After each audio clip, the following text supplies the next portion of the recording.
Hey, wanna connect your Amazon Echo to a new Wi-Fi router?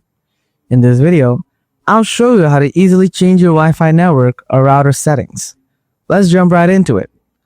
Open the Alexa app, then tap on Devices. It looks like a light icon below. Now tap on your device name. After that, tap on the settings icon in the top right corner. Then tap on the Change or Remove a Wi-Fi network. Next, tap Join another Wi-Fi network. Now it will ask you to press the dot button on your Alexa Echo Dot device. Hold for 10 to 15 seconds to turn on the orange light. Now tap Yes on your phone screen. Then it will search for your Wi-Fi. Wait for a while. Here you can change to another Wi-Fi network. Now tap on the network you want to connect to.